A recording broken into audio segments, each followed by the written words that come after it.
കണ്ണൂർ കിച്ചണിലേക്ക് നിങ്ങൾക്ക് എല്ലാവർക്കും സ്വാഗതം. ചിക്കൻ 65 ബിരിയാണിയാണ് ഇന്ന് ഞാൻ തയ്യാറാക്കുന്നത്. സാധാരണ ബിരിയാണി റൈസ് പോലെയല്ല കേട്ടോ, റൈസിന് തന്നെ ഒരു പ്രത്യേക ഫ്ലേവറാണ്. അതേപോലെ തന്നെ ആ ചിക്കൻ 65ൻ്റെ രുചിയും ഒക്കെ കൂടിയായിട്ട് ഭയങ്കര ടേസ്റ്റി ആയിട്ടുള്ള ഒരു ബിരിയാണിയാണ്.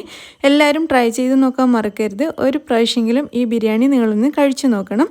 അപ്പോൾ എങ്ങനെയാണ് ഇത് തയ്യാറാക്കിയെടുക്കുന്നത് നമുക്ക് നോക്കാം. ബിരിയാണിക്ക് വേണ്ടിയിട്ട് ഞാനിവിടെ എടുത്തിരിക്കുന്നത് 1.5 കിലോഗ്രാം ചിക്കനാണ്. അപ്പോൾ ചെറിയ കഷ്ണങ്ങളായിട്ടാണ് കട്ട് ചെയ്തിരിക്കുന്നത്. ചിക്കൻ്റെ ലെഗ് പോലും 2 പീസായിട്ട് ഞാൻ കട്ട് ചെയ്തെടുത്തിട്ടുണ്ട്. 65 ഒക്കെ ഉണ്ടാക്കുന്ന സമയത്ത് ഇങ്ങനെ ചെറിയ പീസാക്കിയിട്ട് കട്ട് ചെയ്യുകയാണെങ്കിൽ നമുക്ക് ഫ്രൈ ചെയ്തെടുക്കാൻ വേണ്ടിയിട്ട് നല്ല എളുപ്പമായിരിക്കും. അതിന് വേണ്ടിയിട്ടാണ് ചെറിയ കഷ്ണങ്ങളായിട്ട് കട്ട് ചെയ്തിരിക്കുന്നത്. അപ്പോൾ ഈ ചിക്കനിലേക്ക് നന്നായിട്ട് കഴുകി വൃത്തിയാക്കി വെള്ളമൊക്കെ കളഞ്ഞെടുത്ത ചിക്കനിലേക്ക് നമുക്ക് 1 ടേബിൾ സ്പൂൺ മുളക് പൊടി ചേർക്കാം. ഇനി ഇതിലേക്ക് 1/2 ടേബിൾ സ്പൂൺ മല്ലിപ്പൊടി ചേർക്കാം. 1 ടീസ്പൂൺ ചെറിയ ജീരകം പൊടിച്ചത്, 1 ടീസ്പൂൺ ഗരം മസാല പൊടി, 1 ടീസ്പൂൺ കുരുമുളക് പൊടി ചേർക്കാം. അല്ലെങ്കിൽ ഇതുപോലെ ക്രഷ് ചെയ്തിട്ട് ചേർത്ത് കൊടുക്കാം. ഇനി ഇതിലേക്ക് 1 ടേബിൾ സ്പൂൺ ഇഞ്ചി വെളുത്തുള്ളി പേസ്റ്റ്, കറിവേപ്പില നല്ല പൊടിയായിട്ട് അരിഞ്ഞത് ഏകദേശം 1 ടേബിൾ സ്പൂൺ വരെ ഞാൻ ചേർക്കുന്നുണ്ട്. കറിവേപ്പില നല്ലോണം ചേർത്ത് കഴിഞ്ഞാൽ 65ന് നല്ല ടേസ്റ്റ് ആയിരിക്കും. പിന്നെ ഇതിലേക്ക് 1 ടേബിൾ സ്പൂൺ മൈദ, 1 ടേബിൾ സ്പൂൺ കോൺഫ്ലോർ, ആവശ്യത്തിനുള്ള ഉപ്പ്, ഇത്രയും ചേർത്തിട്ട് എല്ലാം കൂടി ചിക്കനിലേക്ക് നന്നായിട്ടങ്ങ് മിക്സ് ചെയ്തെടുക്കാം. നമ്മൾ ചേർത്തിരിക്കുന്ന പൊടികളും ഇഞ്ചി വെളുത്തുള്ളി പേസ്റ്റും ഉപ്പും ഒക്കെ കൂടി ചിക്കനിൽ നന്നായിട്ട് പിടിച്ചിരിക്കുന്ന രീതിയിൽ നല്ല പോലെ മിക്സ് ചെയ്യാം. അപ്പോൾ നന്നായിട്ട് മിക്സ് ചെയ്തിട്ടുണ്ട്. ചിക്കൻ നമുക്കൊരു 10-15 മിനിറ്റ് വേണമെങ്കിൽ മാറ്റി വെക്കാം. അല്ലെങ്കിൽ നമ്മളിത് മാരിനേറ്റ് ചെയ്ത് ഉടനെ തന്നെ ഫ്രൈ ചെയ്യാം, കുഴപ്പമൊന്നുമില്ല. അപ്പോൾ ഒരു 10-15 മിനിറ്റൊക്കെ വെക്കുകയാണെങ്കിൽ ഒന്നുകൂടി നല്ല ടേസ്റ്റ് ഉണ്ടാവും ചിക്കന്. ഞാൻ ഏതായാലും ഒരു 10 മിനിറ്റ് വെക്കുന്നുണ്ട്. ആ സമയം കൊണ്ട് നമുക്ക് സവാള ഒന്ന് ഫ്രൈ ചെയ്തെടുക്കണം. അപ്പോൾ സവാള ഫ്രൈ ചെയ്യുന്ന ആ ഒരു സമയം മാത്രമേ ഞാൻ ചിക്കൻ മാരിനേറ്റ് ചെയ്ത് വെക്കുന്നുള്ളൂ. അപ്പോൾ സവാള ഞാനിവിടെ 3 മീഡിയം സൈസ് സവാള വളരെ നേരിയതായിട്ട് കട്ട് ചെയ്ത് വെച്ചിരിക്കുകയാണ്. നമ്മുടെ ഇന്നത്തെ അളവ് ബിരിയാണിക്ക് 3 സവാളയാണ് ആവശ്യമുള്ളത്. അപ്പോൾ സവാള ഫ്രൈ ചെയ്യാൻ വേണ്ടിയിട്ട് ഞാനിവിടെ എണ്ണ നല്ലോണം ചൂടാക്കി എടുത്തിട്ടുണ്ട്. ഏകദേശം 1 കപ്പോളം എണ്ണ ഒഴിച്ചിട്ടുണ്ടായിരുന്നു. അപ്പോൾ ചൂടായ എണ്ണയിലേക്ക് സവാള ഇട്ടിട്ട് നല്ല ഗോൾഡൻ കളറായി വരുന്നത് വരെ നമുക്ക് ഫ്രൈ ചെയ്തെടുക്കാം. സവാള ഇതുപോലെ ഇളക്കി നന്നായിട്ട് ഫ്രൈ ചെയ്തെടുക്കുക. അങ്ങനെയാകുമ്പോൾ സവാളയുടെ എല്ലാ ഭാഗവും നന്നായിട്ടങ്ങ് മൊരിഞ്ഞ് നല്ല ക്രിസ്പി ആയിട്ട് കിട്ടും. സവാളയുടെ കളറൊക്കെ നല്ലോണം മാറി വരുന്നുണ്ട്. നല്ലൊരു ഗോൾഡൻ കളറായി മാറിയിട്ടുണ്ട് സവാളയൊക്കെ. ഇനിയിപ്പോൾ ഈ സവാള നമുക്ക് എണ്ണയിൽ നിന്നും ഒരു പ്ലേറ്റിലേക്ക് മാറ്റാം. എണ്ണ മുഴുവൻ വാർത്ത് കളഞ്ഞിട്ട് വേണം നമ്മുടെ പ്ലേറ്റിലേക്ക് ഇത് മാറ്റി കൊടുക്കാൻ വേണ്ടിയിട്ട്. കണ്ടില്ലേ, നല്ല ഗോൾഡൻ കളറിലാണ് ഇരിക്കുന്നത്. കൂടുതൽ കളർ മാറിപ്പോവാതെ ശ്രദ്ധിക്കുക, അപ്പോൾ കയ്പ്പ് രുചി വരും. അപ്പോൾ ബാക്കിയുള്ള സവാള മുഴുവനും നമുക്ക് ഇതേപോലെ ഫ്രൈ ചെയ്തെടുക്കാം.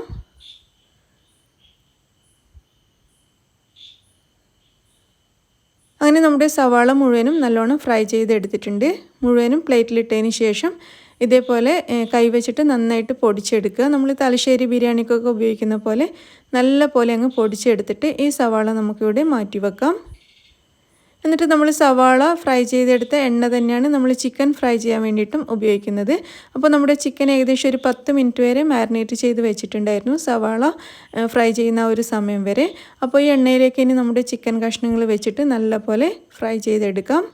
ഇതുപോലെ ചെറിയ പാത്രമാണ് നിങ്ങൾ ഉപയോഗിക്കുന്നതെങ്കിൽ ഇങ്ങനെ 2-3 പ്രാവശ്യമായിട്ടൊക്കെ ഫ്രൈ ചെയ്തെടുത്താൽ മതി. ഞാനിപ്പോൾ ഒരു 2 പ്രാവശ്യമായിട്ടാണ് ഈ ചിക്കൻ ഫ്രൈ ചെയ്തെടുക്കുന്നത്. അപ്പോൾ ലോ ടു മീഡിയം ഫ്ലെയിമിൽ വെച്ചിട്ട് ഫ്രൈ ചെയ്താൽ മതി കേട്ടോ. ഫ്ലെയിം കൂട്ടിക്കഴിഞ്ഞാൽ ചിക്കൻ്റെ ഉൾഭാഗം ഒന്നും വെന്ത് കിട്ടില്ല. അതുകൊണ്ട് ലോ ടു മീഡിയം ഫ്ലെയിമിൽ വെച്ചിട്ടാണ് ഞാനിത് ഫ്രൈ ചെയ്യുന്നത്. അപ്പോൾ നല്ല ക്രിസ്പി ആയിട്ട് വരുന്നത് വരെ നമുക്കിത് ഫ്രൈ ചെയ്തെടുക്കാം. ചിക്കൻ്റെ ഒരു വശം ഫ്രൈ ആയി കഴിഞ്ഞപ്പോൾ ഞാനിത് മുഴുവനും തിരിച്ചിട്ട് കൊടുക്കുകയാണ്. നല്ലോണം മൊരിഞ്ഞ് വന്നിട്ടുണ്ട്. ആദ്യം നമ്മളിട്ട ഒരു ഭാഗം നല്ലോണം മൊരിഞ്ഞ് വന്നിട്ടുണ്ട്. മുഴുവൻ ചിക്കനും തിരിച്ചിട്ട് കൊടുത്തിട്ടുണ്ട്. ഇനി ഇതിൻ്റെ മറ്റേ വശവും കൂടി നന്നായിട്ട് ഫ്രൈ ആയി നല്ലോണം വെന്ത് വരാൻ വേണ്ടിയിട്ട് നമുക്ക് വെയിറ്റ് ചെയ്യാം. ഇപ്പോൾ ഇത് നമ്മുടെ ചിക്കൻ്റെ 2 വശവും എല്ലാ വശവും നല്ല പോലെ വെന്ത് വന്നിട്ടുണ്ട്. നല്ല ക്രിസ്പി ആയിട്ടാണ് ഇരിക്കുന്നത്. മൊരുമൊരാന്നിരിക്കുന്ന ചിക്കൻ 65 ആണ്. ഞാനിതൊരു പ്ലേറ്റിലേക്ക് മാറ്റി കൊടുക്കുകയാണ്. ചിക്കൻ മുഴുവനും പ്ലേറ്റിലേക്ക് മാറ്റിയിട്ടുണ്ട്. ബാക്കിയുള്ള ചിക്കനും നമുക്ക് ഇതേപോലെ ഫ്രൈ ചെയ്തെടുക്കാം. അങ്ങനെ നമ്മുടെ ചിക്കൻ 65 മുഴുവനും നന്നായിട്ട് ഫ്രൈ ചെയ്തെടുത്തിട്ടുണ്ട്. നല്ല ക്രിസ്പി ആയിട്ടാണ് ഇരിക്കുന്നത്. അപ്പോൾ ഈ ഫ്രൈ ചെയ്തെടുത്ത ചിക്കൻ 65 നമുക്കിവിടെ മാറ്റി വെക്കാം. ഇത് നമുക്കിനി ലാസ്റ്റ് മാത്രമേ ആവശ്യമുള്ളൂ. അപ്പോൾ ഞാനിതിവിടെ മാറ്റി വെക്കുകയാണ്. ഇനി നമുക്ക് റൈസാണ് തയ്യാറാക്കേണ്ടത്. അതിന് വേണ്ടിയിട്ട് ഞാനിവിടെ എടുത്തിരിക്കുന്നത് 4 കപ്പ് ജീരകശാല റൈസാണ്. നിങ്ങൾക്ക് വേണമെങ്കിൽ ബസ്മതി റൈസോ അല്ലെങ്കിൽ സെല്ല ബസ്മതി റൈസോ ഏതാണെങ്കിലും ഉപയോഗിക്കാം. പക്ഷേ ഏറ്റവും ടേസ്റ്റ് ജീരകശാല അരി തന്നെയാണ് ബിരിയാണിക്ക്. അപ്പോൾ നന്നായിട്ട് കഴുകിയ അരി ഞാനൊരു അരമണിക്കൂർ വരെ വെള്ളത്തിലിട്ട് വെച്ച് നന്നായിട്ടൊന്ന് കുതിർത്തെടുത്തിട്ടുണ്ട്. അരമണിക്കൂറോളം വെള്ളത്തിലിട്ടിട്ടുണ്ടായിരുന്നു. അപ്പോൾ ഈ കുതിർത്ത് വെച്ച അരി ഒരു പ്രാവശ്യം കൂടി ഞാനൊന്ന് കഴുകിയെടുക്കാൻ പോവാണ്. അങ്ങനെ അരി ഒരു പ്രാവശ്യം കൂടി കഴുകി ഇതിലെ വെള്ളമൊക്കെ മുഴുവനും കളഞ്ഞെടുത്ത് വെച്ചിരിക്കുകയാണ്. ഇനി നമുക്ക് റൈസ് എങ്ങനെയാണ് ഉണ്ടാക്കുന്നതെന്ന് നോക്കാം. അതിന് വേണ്ടിയിട്ട് ഒരല്പം വലിയ അടികട്ടിയുള്ളൊരു പാത്രമാണ് ഞാൻ എടുത്തിരിക്കുന്നത്. പാത്രം നല്ലോണം ചൂടായിട്ടുണ്ട്. ഇതിലേക്ക് ഞാനൊരു 4 ടേബിൾ സ്പൂൺ നെയ്യാണ് ചേർക്കുന്നത്. നെയ്ക്ക് പകരം നിങ്ങൾക്ക് ഓയിലും ഉപയോഗിക്കാം. ഞാൻ നെയ്യ് ഉപയോഗിച്ചെന്ന് മാത്രമേ ഉള്ളൂ. നെയ്യാണെങ്കിൽ ഒന്നുകൂടി നല്ല ഫ്ലേവർ ആയിരിക്കും. അപ്പോൾ ചൂടായ നെയ്യിലേക്കൊരു 3 കഷ്ണം പട്ട, 5-6 ഗ്രാമ്പു, ഒരു 3 ഏലക്കായ് ഇത്രയും ചേർത്ത് കൊടുത്തിട്ടുണ്ട്. അതിനുശേഷം നമുക്കിതിലേക്ക് 1.5 ടേബിൾ സ്പൂൺ ഇഞ്ചി വെളുത്തുള്ളി പേസ്റ്റ് ചേർക്കാം. ഇഞ്ചി വെളുത്തുള്ളി പേസ്റ്റ് നെയ്യിലിട്ടിട്ട് നന്നായിട്ടങ്ങ് വഴറ്റിയെടുക്കുക. അതിൻ്റെ ഒരു പച്ചമണം മാറാൻ വേണ്ടിയിട്ട് 1 മിനിറ്റ് വരെ നന്നായിട്ടൊന്ന് വഴറ്റാം. അതിനുശേഷം നമുക്കിതിലേക്ക് ഒരു കൈ നിറയെ മല്ലിയില അരിഞ്ഞതും അതേപോലെ തന്നെ ഒരു കൈ നിറയെ പുതിനയില അരിഞ്ഞതും ചേർക്കാം. ഞാനിതിൽ പുതിനയില കുറച്ചധികം ചേർത്തിട്ടുണ്ട്.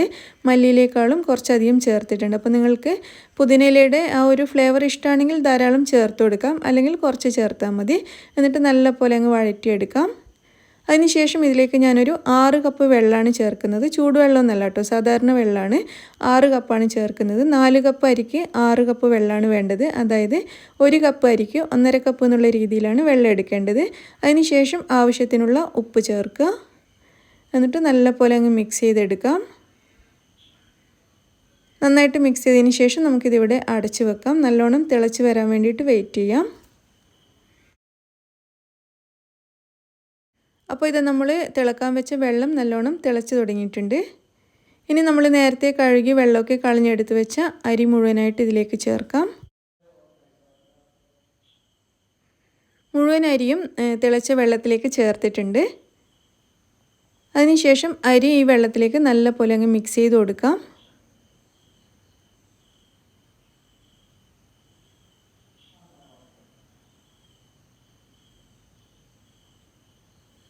നന്നായിട്ട് മിക്സ് ചെയ്തതിന് ശേഷം നമുക്കിത് വീണ്ടും അടച്ച് വെക്കാം. എന്നിട്ട് ഒരു പ്രാവശ്യം കൂടി നല്ല പോലെ ഒന്ന് വെട്ടിത്തിളച്ച് വരണം. അതിന് വേണ്ടിയിട്ട് നമുക്ക് വെയിറ്റ് ചെയ്യാം. അപ്പോൾ നമ്മൾ അരി ചേർത്തിട്ട് അടച്ച് വെച്ചതിന് ശേഷം വീണ്ടും ഇത് നല്ലോണം തിളച്ച് തുടങ്ങിയിട്ടുണ്ട്. നിങ്ങൾക്ക് കാണാൻ പറ്റുന്നുണ്ടാവും, നല്ല പോലെ തിളച്ച് തുടങ്ങിയിട്ടുണ്ട്. അപ്പോൾ ഒരു പ്രാവശ്യം കൂടി നന്നായിട്ടൊന്ന് ഇളക്കി കൊടുക്കാം. ഈ മല്ലിയിലയും പുതിനയിലയും നെയ്യും ഒക്കെ എല്ലാ ഭാഗത്തും ഒരേപോലെ എത്തുന്ന രീതിയിൽ നന്നായിട്ടൊന്ന് ഇളക്കി കൊടുക്കുക. അതിനുശേഷം നമുക്ക് വീണ്ടും ഇത് അടച്ച് വെച്ചിട്ട് ഇതിൻ്റെ ഫ്ലെയിം നല്ലോണം കുറച്ച് കൊടുക്കാം. ഏറ്റവും ലോ ഫ്ലെയിമിൽ വെച്ചിട്ട് വേണം ഇനി അരി നമുക്ക് വേവിച്ചെടുക്കാൻ വേണ്ടിയിട്ട്. ഏറ്റവും ലോ ഫ്ലെയിമിൽ വെച്ചിട്ട് ഒരു 7-8 മിനിറ്റ് സമയം വേവിക്കുമ്പോഴേക്കും നമ്മുടെ ചോറ് റെഡിയാവും. അത്രയും സമയം നമുക്ക് വെയിറ്റ് ചെയ്യാം. അപ്പോൾ നിങ്ങൾ ബസ്മതി അരി ഉപയോഗിച്ചിട്ടാണ് ഈ ബിരിയാണി ഉണ്ടാക്കുന്നതെങ്കിലും ഇതേപോലെ തന്നെയാണ് കേട്ടോ ഉണ്ടാക്കേണ്ടത്. ഒരു വ്യത്യാസവും ഇല്ല. സെല്ല ബസ്മതി റൈസ് ആണെങ്കിൽ കുറച്ച് വേവ് കൂടുതലായിരിക്കും. ഒരു 10-12 മിനിറ്റൊക്കെ സമയമെടുക്കും. ജീരകശാലയും ബസ്മതി റൈസൊക്കെ ഒരേ സമയം തന്നെയാണ്. അപ്പോൾ നമ്മുടെ ചോറ് വേവുന്ന സമയം കൊണ്ട് നമുക്ക് ചോറിലൊഴിക്കാൻ വേണ്ടിയിട്ടുള്ള ഒരു സോസ് തയ്യാറാക്കണം. അതിന് വേണ്ടിയിട്ട് ഒരു ബൗളിലേക്ക് 3/4 കപ്പ് തൈരാണ് ഞാൻ എടുത്തിരിക്കുന്നത്. ഇതിപ്പോൾ നല്ല പുളിയുള്ള തൈരായതുകൊണ്ട് 3/4 കപ്പ് മാത്രമേ ഞാൻ എടുത്തിട്ടുള്ളൂ. അപ്പോൾ പുളി കുറഞ്ഞ തൈരാണെങ്കിൽ നിങ്ങൾക്ക് 1 കപ്പ് വരെയൊക്കെ യൂസ് ചെയ്യാം. ഈ തൈരിലേക്ക് ഞാനൊരു 2 ടേബിൾ സ്പൂൺ നെയ്യും കൂടി ചേർക്കുന്നുണ്ട്. ഈ സമയത്ത് നെയ്യ് അല്ലെങ്കിൽ ബട്ടർ തന്നെ ചേർക്കാം. ഓയിൽ ചേർത്താലും വലിയ ടേസ്റ്റ് ഉണ്ടാവില്ല. അപ്പോൾ നിങ്ങൾക്ക് തീരെ നെയ്യ് ഇഷ്ടമില്ലെങ്കിൽ മാത്രം ഓയിൽ ചേർത്താൽ മതി. പിന്നെ ഞാൻ ഇതിലേക്ക് ചേർക്കുന്നത് ഒരു 2 ടേബിൾ സ്പൂൺ മല്ലിയില അരിഞ്ഞതും 2 ടേബിൾ സ്പൂൺ പുതിനയില അരിഞ്ഞതുമാണ്. 1/4 ടീസ്പൂൺ മുളക് പൊടി ചേർക്കാം. 1.5 ടീസ്പൂൺ ഗരം മസാലപ്പൊടി, ഒരു 3/4 ടീസ്പൂൺ വരെ കുരുമുളക് പൊടി ചേർക്കാം. 1/2 ടീസ്പൂൺ മഞ്ഞൾപ്പൊടി. ഇത്രയും ചേർത്തിട്ട് എല്ലാം കൂടി നല്ല പോലെ അങ്ങ് മിക്സ് ചെയ്തെടുക്കാം. ഇത് നമ്മുടെ ചോറിൽ ചേർത്ത് കൊടുക്കാൻ വേണ്ടിയിട്ടുള്ള ഒരു സോസാണ് കേട്ടോ. ഭയങ്കര ടേസ്റ്റാണ് ഇത് ചേർത്തിട്ട് കഴിക്കുന്ന സമയത്ത്. ഇതും നമ്മൾ നേരത്തെ ഫ്രൈ ചെയ്ത് പൊടിച്ച് വെച്ച സവാള ഉണ്ടല്ലോ, അതൊക്കെ കൂടെ ചേർത്തിട്ടാണ് നമ്മൾ റൈസ് തയ്യാറാക്കുന്നത്. അപ്പോൾ ഞാൻ ഈ സോസിലേക്ക് ആവശ്യത്തിനുള്ള ഉപ്പും കൂടി ചേർത്തിട്ടുണ്ട്. എന്നിട്ടെല്ലാം കൂടി നന്നായിട്ട് മിക്സ് ചെയ്തെടുക്കാം. അപ്പോൾ നല്ലപോലെ മിക്സ് ചെയ്തെടുത്തിട്ടുണ്ട്. നമ്മുടെ സോസ് റെഡി ആയിട്ടുണ്ട്. ഇത് നമുക്കിവിടെ മാറ്റി വെക്കാം. അപ്പോൾ നമ്മൾ അടുപ്പത്ത് വെച്ചിരിക്കുന്ന ചോറ് വെന്തിട്ടുണ്ടോ എന്ന് നോക്കാം. നല്ല പോലെ വെന്തിട്ടുണ്ട് കേട്ടോ. ഒരു 7-8 മിനിറ്റ് സമയം കൊണ്ട് തന്നെ നല്ല പാകത്തിന് നമ്മുടെ ചോറ് വെന്ത് വന്നിട്ടുണ്ട്. ഇത് കണ്ടില്ലേ, ഇളക്കുന്ന സമയത്ത് നിങ്ങൾക്ക് മനസ്സിലാവുന്നുണ്ടാവും നന്നായിട്ട് വെന്തിട്ടുണ്ട്. ചൂടോടുകൂടി ഒരുപാടങ്ങ് ഇളക്കണ്ട, ചോറ് പൊടിഞ്ഞു പോകാൻ ചാൻസ് ഉണ്ട്.